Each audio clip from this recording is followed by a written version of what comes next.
If thou canst believe.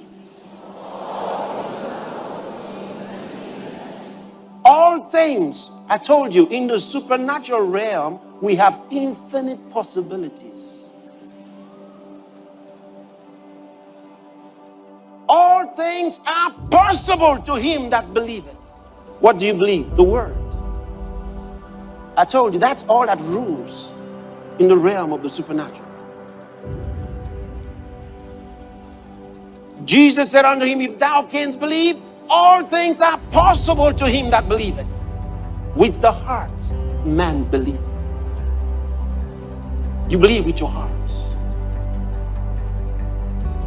So the possibilities, your spirit has the capacity for infinite possibilities. There's no telling what you can do. There's no telling what you could be. There's no telling what you could have. If you will only believe. And you can believe with your spirits. A complete metamorphosis of your life. Are you hearing what I'm telling you? A complete transformation in your life. Listen, it doesn't matter what limits have been placed on you, whether from your family, whether from your friends, whether from your location, your job, your training, it makes no difference. This is infinite possibilities if you can only believe.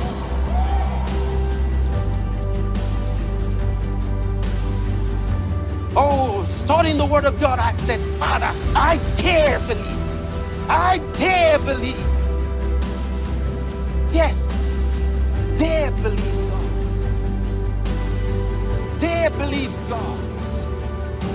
Dare believe God. Dare. Let nothing stop you.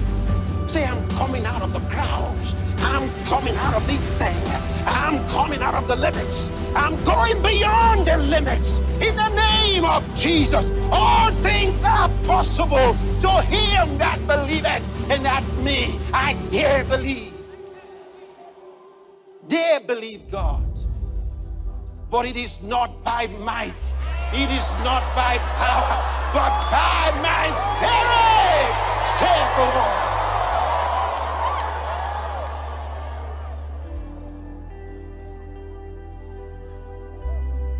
What can God do with your life? Years ago, as a little boy, I said, Lord, what can you do with a teenager like me?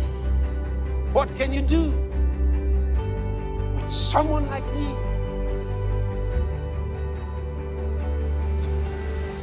You're made in the image of God. Everything for your life is going to come out of you, out of your heart. That's where it's based. St. Matthew's Gospel, chapter 12, from verse 35.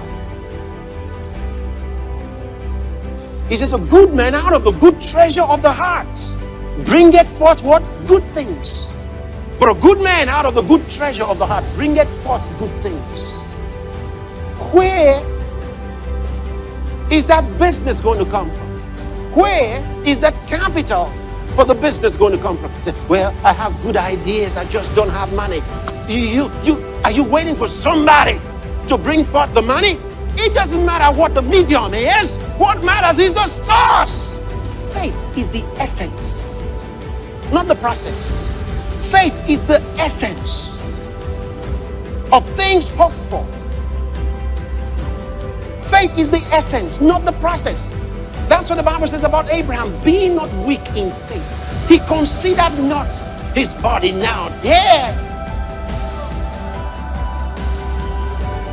neither the deadness of Sarah's womb, but he was strong in faith. Faith, the essence. That means what he was concerned about was he saw the baby Isaac. What are you seeing? The essence. Are you seeing the business, or are you looking for the capital? That's your mistake.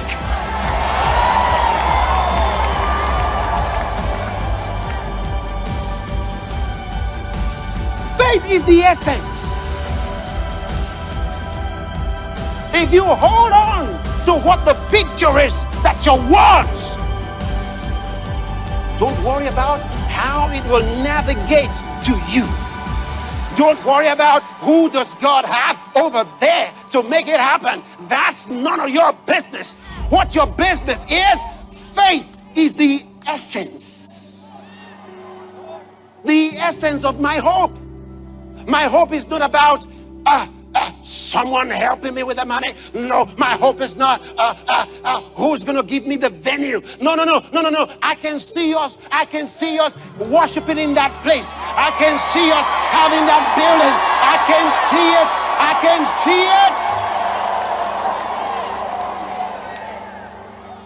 You say, I wanna build a new bakery. Can you see it? Can you see the bakery? Can you see it? Are you hearing what I'm telling you? Can you see it?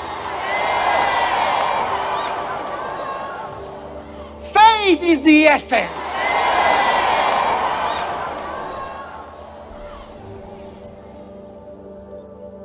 He staggered not at the promise of God through unbelief, but was strong in faith. He was strong in faith. He held on to the picture, because when you look away, it turns to potential energy. But when you look at it, you see the essence. Oh Lord, yeah! Hallelujah! Are you getting this?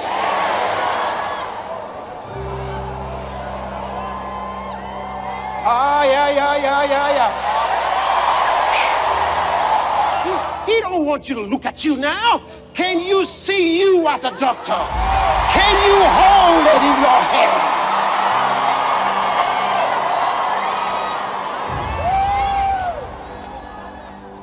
It's not about the exam. It's not about what they said. It's not about that your father died. It's not about that the money didn't come. Hallelujah. What are you thinking? Is something trying to discourage you? Turn away from that thing. He says, for our light affliction. He calls it light affliction. Our light troubles. Are you hearing me? The difficulties that we experience. Our light affliction, which is but for a moment. Tell somebody it came to pass. It came to pass. Hey, it came to pass. Hallelujah. Oh, glory to God. Woo. Hallelujah. For our light affliction, which is but for a moment, worketh for us a far more exceeding and eternal weight of glory. Says, no matter what you're going through, if you will stay focused, he says, there is a far more eternal weight of glory. A weight of glory. Something is coming. Are you hearing me? Something is coming. For our light affliction, which is but for a moment.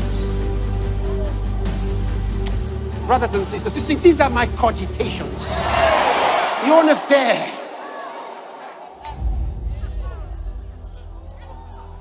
When I'm sitting in my sofa, these are the things that go through my mind. When I lie on my bed and I'm going through the scriptures, these are the things that go through my system. They course through my being. Our light affliction, which is but for a moment, work it. It says it's producing for us a far more exceeding in eternal weight of glory. It says, if you think that you've seen our lives glorified, you ain't seen nothing yet. It says what's coming far outweighs all we have ever seen. if a man will hear my word and do it, he said, he is like a man that built his house on a rock. And the floods came,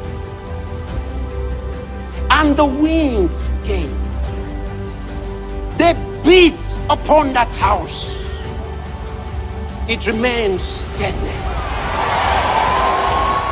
because it was built on a rock, founded on a rock. He didn't say that if you build a house on a rock, the winds will come and turn away, and the floods will come and flow away. He said, no, they'll beat upon the house. If it's on a rock, it'll remain steady.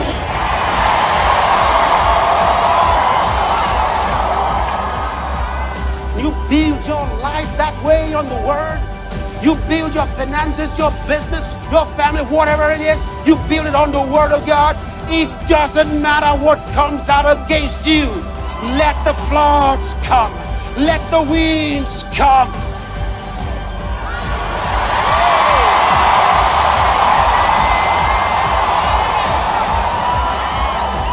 Why will look not? He says there's a weight, a greater weight of glory coming. Why? While this is happening, he says that one is happening. Why? We look not at the things which are seen. We are not looking at the visible things in the natural world, but we are looking at the things which are not seen. That means these unseen things are real. So we remain focused, looking at the unseen. That's why I tell people, oh, come on, don't say that you're looking at the wrong thing. The young man came to Elisha the prophet. He said, Master, we are surrounded. He said, surrounded by what? He said, they're soldiers. They're here to take us. Elisha said, oh God, open this young man's eyes. The young man came to show him something. Now he's asking God to open the young man's eyes who came to show him something. You know what he's telling him? He's saying, young man, you're looking at the wrong thing. Who told you we are surrounded? You're looking at the wrong soldiers. You know, I was praying one day, I said, Lord, I fear no man. I fear nothing. Because you said to me, fear not, I am with you always, even unto the end of the age. I said, I have no fear. Hallelujah. Have no fear. Have no fear. Don't look at the wrong thing. Take your eyes away from the wrong thing. Create the life that you want by looking at the unseen. Bring them, he says, a good man out of the good treasure of his heart. How did he get them? Faith cometh. Faith cometh. Faith brings the pictures. Faith brings the seed. The seed, the word seed that you need into your spirit. The seed box, as it were. Are you hearing me? You gotta have the right seed in your spirit. Faith cometh by hearing, and hearing by the word of God. Like now you're hearing the word and faith's coming to you. You are making deposits into your spirit. Deposits. You are seeing possibilities, infinite possibilities. You are thinking now, oh God, I can do, I can do, I can be, I can have. It's happening in your spirit. When you leave this room, keep looking at the unseen. Because every time you look away, it stops being. This is scientifically proven. It stops being. It turns into potential energy that's just there, not doing anything. until it is acted upon primarily by observation. When you see it, it turns into reality, in matter. And then you'll be ready to bring it forth from within you. From within you. But God hath chosen the foolish things of the world to confound the wise. But God hath chosen the foolish things of the world to confound the wise. And God hath chosen the weak things of the world to confound the things which are mighty. And base things of the world and things which are despised. Imagine us going, and some people say, look at them, talking nonsense. Listen, nonsense. They said, I went to that church and everybody was saying, they said they were all just dancing like madmen and women. Hey, hey. Hey. That's where the power is. And base things of the world and things which are despised, and things which are despised hath God chosen, and things which are not. That means things that don't exist in the natural world, to bring to nothing. Are you saying that? Things that are not. Things that don't exist in the natural world. Things which are not existent in the natural world. God has chosen to bring to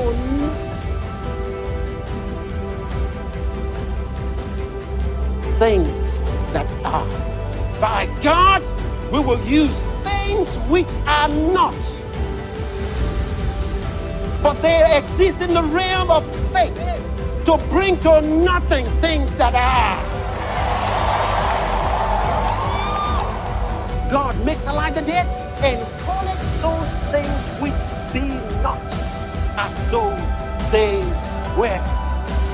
Things that don't exist, things which be not, God calls them as though they already exist.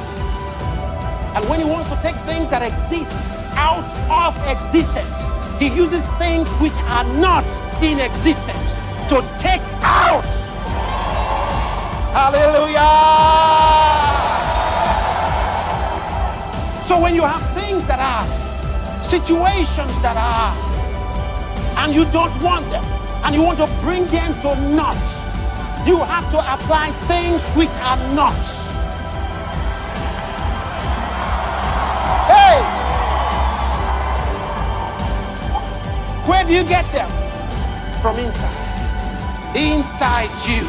Inside you.